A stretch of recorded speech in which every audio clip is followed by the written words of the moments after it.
Orang ini selalu menyembunyikan kekuatannya, karena nilainya selalu pertama dari bawah. Jadi seluruh sekolah mengira Choi Dalpo bodoh.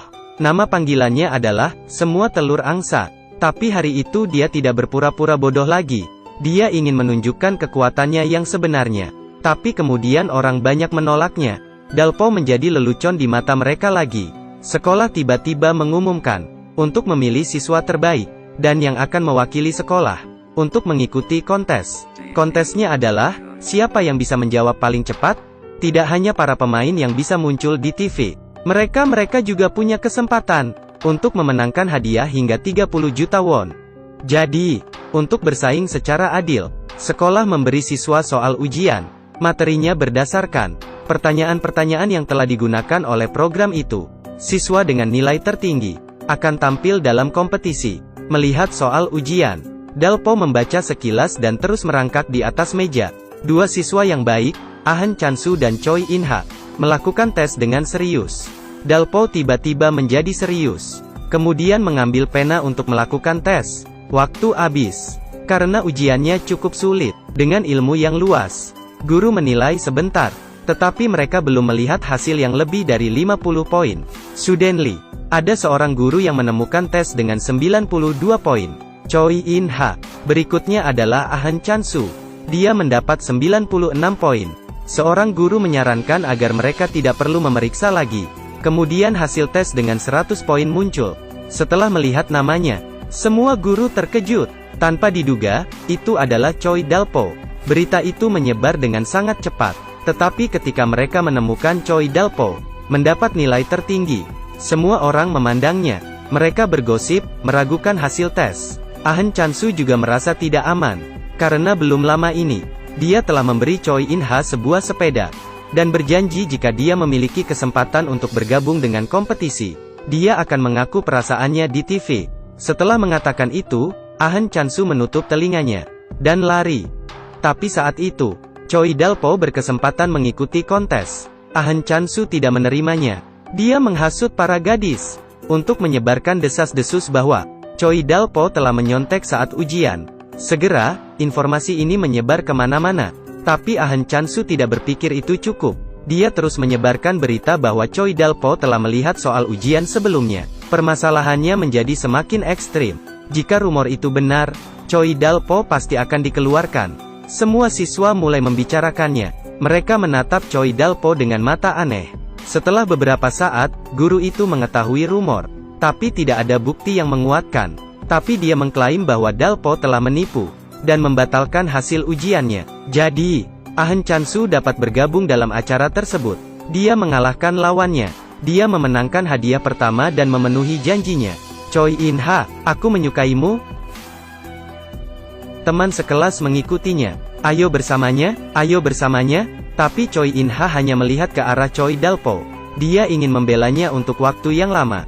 Meskipun di dalam hatinya, juga tidak menyangka, Choi Dalpo mendapat 100 poin berkat kemampuannya. Tapi setiap kali dia berbohong, Choi In-ha cegukan. Karena itu, dia cegukan selama 4 hari. Pada waktu bersamaan, guru meminta Dalpo untuk menulis laporan, dan membacakan untuk semua siswa di sekolah. Choi Dalpo hanya menjawab, semuanya hanya rumor. Dia tidak akan pernah mengakui apa yang tidak dia lakukan. Tapi gurunya tidak percaya padanya. Dia bertanya, mengapa kamu menolak untuk mengakui semuanya? Apakah kamu punya sesuatu untuk dibuktikan? Setelah mendengarkannya, Choi Dalpo tiba-tiba tercengang. 5 tahun yang lalu, sekelompok wartawan menanyakan hal yang sama. Pada akhirnya, ibunya tidak tahan dengan tekanan opini publik. Psikologisnya menjadi tidak stabil. Dia telah menyeretnya ke laut untuk bunuh diri. Choi Dalpo bertanya, tapi kenapa aku harus membuktikannya? Tentu saja ya, karena kaulah yang digosipkan. Ditanya seperti ini, Choi Dalpo menoleh untuk melihat guru yang berdiri di sudut. Sebuah ide muncul di kepalanya.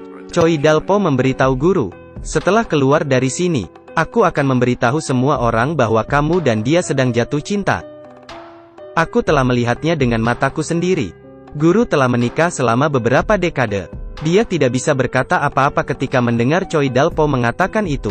Apakah itu? Kenapa kamu tidak membuktikannya? Buktikan itu tidak benar. Guru terkejut.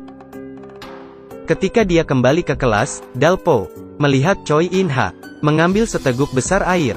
Dia bergegas ke pesta perayaan Ahn Chansu dan memercikkan air ke kue. Choi In-ha menemukan bahwa dia tidak lagi cegukan.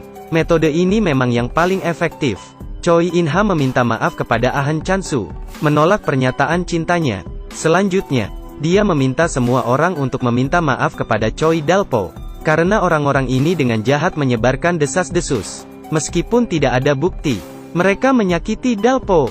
Ahn Chansu marah karena ditolak. Dia dengan sinis berkata, "Siswa terburuk di sekolah mendapat 100 poin. Bukti apa lagi yang kamu butuhkan? Jika begitu, tunjukkan padaku buktinya."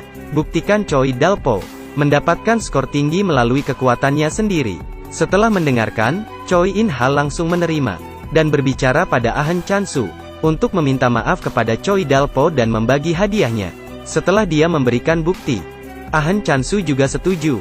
Tapi ada satu syarat, jika Choi In-ha tidak dapat menemukan bukti, dia akan menamparnya 10 kali. Setelah mengatakan itu, dia menjadi model untuknya.